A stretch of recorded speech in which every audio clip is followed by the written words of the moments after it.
10-minute tales from the road, coming right up from me, Doug Wallace, here at TravelRight.Today. Welcome to the show. I try to keep it to 10 minutes because I know your attention span. Teeny tiny attention span for babies. Bargain hunters, this episode is for you. Here's how to book a cheap flight. Doug, when should I book? What day should I fly? How do I get the lowest price? I'm asked the same questions over and over. And yes, it's a bit of a moving target out there when it comes to booking a cheap flight. Number one, let's look at price jumps. Airlines use something called dynamic pricing, where they set prices based on the demands of the seats. This is not about the time of day or the popularity of the flight you're looking at, but about how interested you yourself seem to be in a particular flight when you're shopping online. They know this via the cookies stored in your browser that keep track of your browsing behavior, little files of data created by a website. I realize this is not news to you. Cookies are helpful because sites you visit regularly remember your name and address, so you don't have to keep filling things in.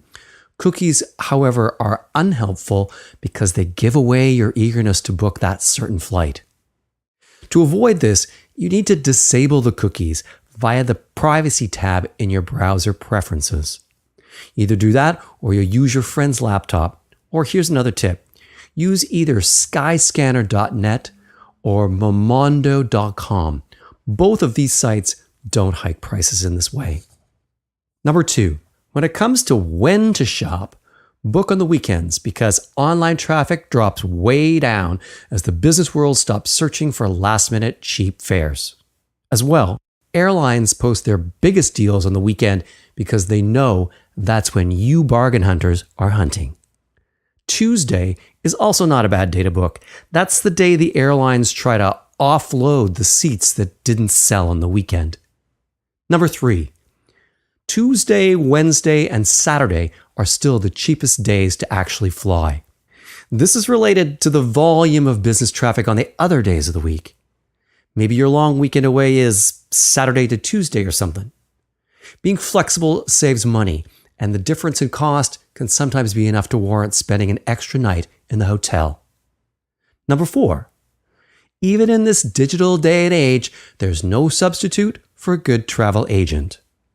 They have access to info that you don't have, and much of that is last-minute deals that never make it to the internet. Travel agents are also good for figuring out cost-effective ways to go to multiple cities or to book with a group. Number five, maybe you are wondering how far in advance to buy.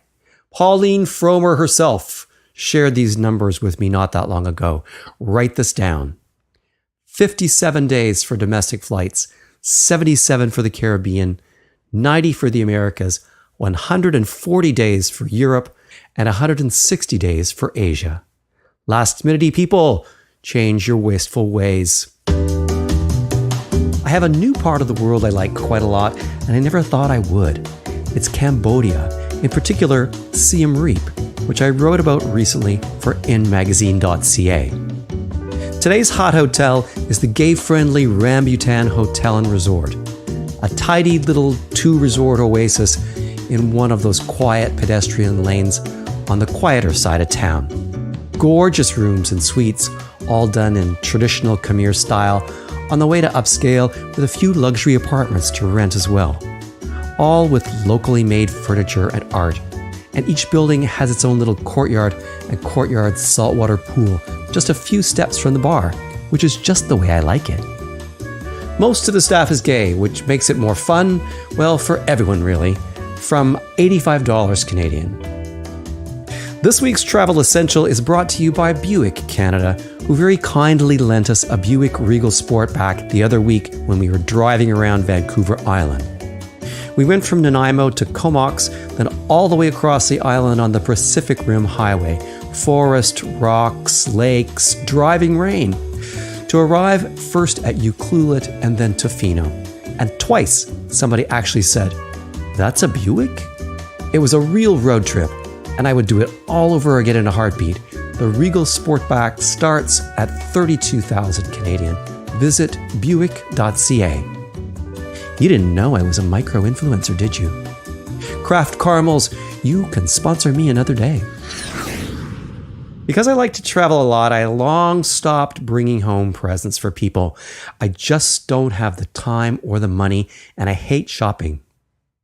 Tim is lucky if he gets a rum cake from the airport lounge, for God's sake.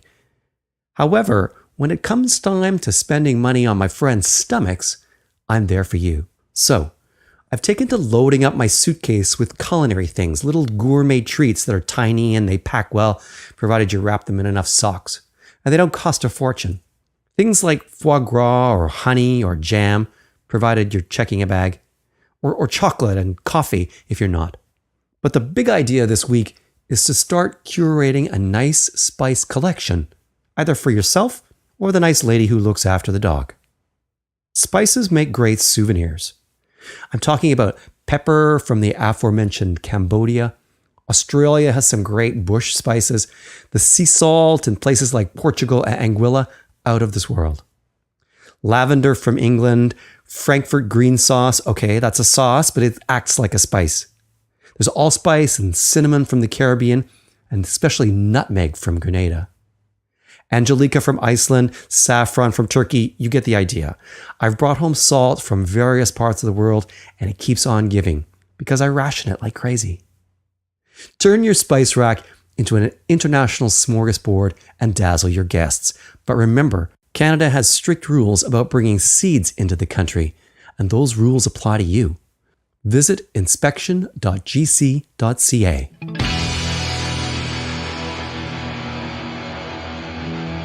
Today's piece of my mind is about visiting places with discriminatory practices or laws about the LGBTQ community. Kind of heavy, I know. When planning a trip, the first thing I do is I Google LGBTQ rights in wherever. It lists the legalities of that country's same-sex activity, marriage, union recognition, whether there are anti-discrimination laws in the books of any kind, whether LGBTQ people can adopt a child, serve in the military, etc. More often than not, I get a sea of red X's. And that includes a lot of Caribbean nations that we all visit without blinking. With the exception of places like Jamaica, which is quite homophobic, the people of many Caribbean countries are fine with the gays, no big deal. So why are outdated laws still on the books?